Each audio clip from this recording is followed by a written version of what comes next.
Okay, this is a video on a tax structuring model. Okay, and in this video we have a normal table of contents, and I put some notes in the table of contents. I was going to remake this table of contents, but the notes say, well, here's what you need. You need to create, when you have a flip structure, this is a flip structure that I introduced that. This is really a tax structuring model where you have two separate equity investors. One equity investor gets the first cash flow, the second one gets the second cash flow. You've got to use some sort of minimum function to see when it flips, and when we stop paying on the first basis and start on the second basis. Now this model has a few things in it. It has a whole bunch of inputs, normal kind of inputs for the life and everything else. It's a quarterly input model. Now the big thing is really this area, okay, this area right here where we have two different sources of capital, and we have to figure out how much capital each one puts in. So if this one puts more in, their IRR is going down. If they have put less in, their IRR is going up. And then we decide how many dividends you get before the flip and how many dividends you get after the flip. And you can see, I was hoping you were looking at the IRRs when you change all of these. And then we can put also what is the rate for flipping the cash flow. I think the tax law in the U.S. says you can't pay 100% here and 0% here. You can't have a perfect flip. If we did that, we can model it, and if we did that, it's kind of a good thing to check. This IRR has to be equal to this one, so they just get all the extra. That's a good conceptual way, and if it's not tax-based, you could certainly do something like that. Okay, and that really, now the risk, of course, changes too, because if we have a downside case, then the first investor doesn't have much of a downside, but the second investor has a big one. If we have an upside case, the first investor doesn't get so much, so it's really like debt. It's really almost like debt and equity.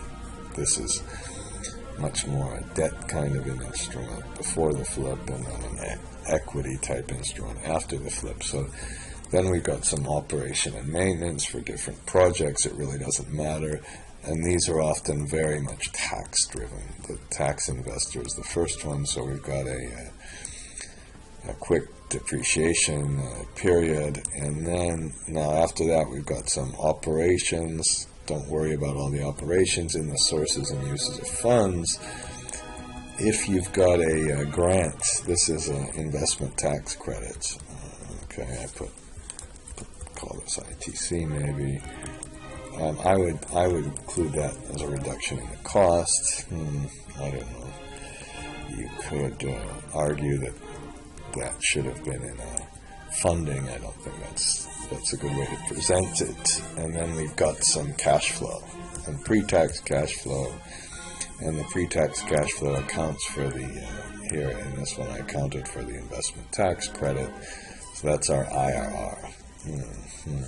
Whether you account for that tax credit could be debatable, I suppose. And then we've got some depreciation, and we need a profit and loss statement to get our taxes a little bit, and then we get our cash flow to distribute over it. This is on a quarterly basis, and here is the kind of key thing for the whole model, is that number one, you set up a balance for the partnership account.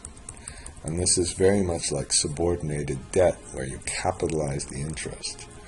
So, but instead of capitalizing the interest, this 1.59, that number, that 1.59, we've got a quarterly model, so that's the quarterly adjusted flip rate.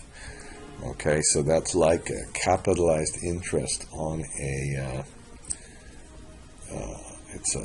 like capitalized interest on a subordinated debt or something.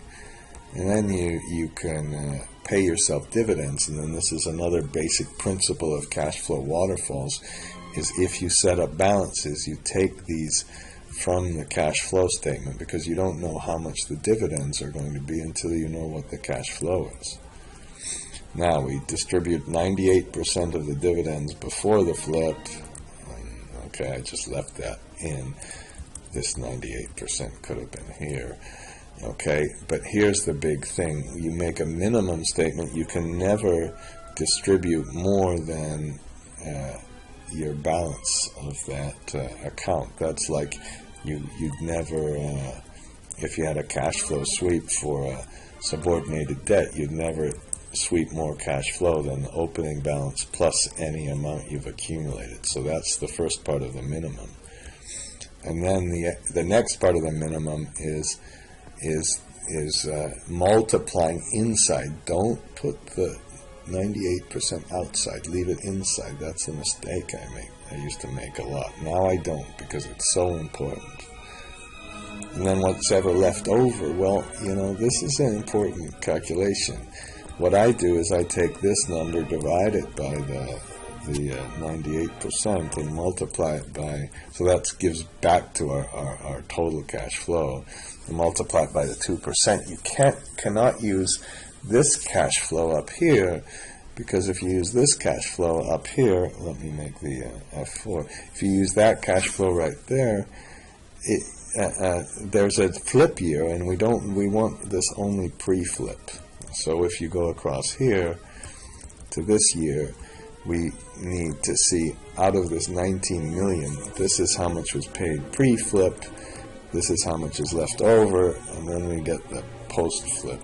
And that's easy. You just take these two things. And then you can make a little check to make sure your pre-flip cash flows were okay, and then compute the totals, which include both the post-flip and the pre-flip. These numbers come from the sources and uses of funds statement.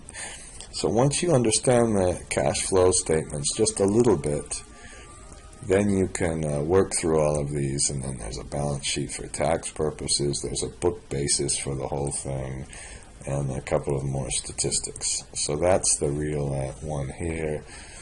This has an old-fashioned scenario analysis. God, when I did this, I don't know when I did this.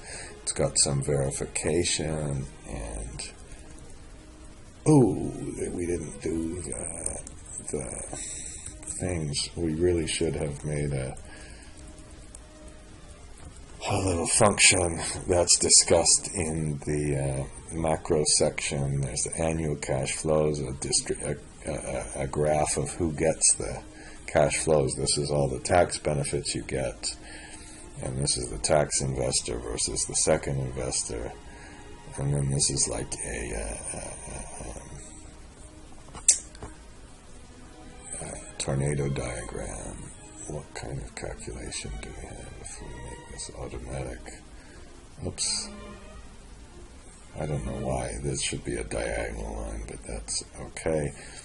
And that's enough. That's enough of this model. The real issue in this model, again, are how to do this distribution, and don't get intimidated by I've seen these absurd calculations for the flips, but it's really just like subordinated debt. Don't get intimidated by it all.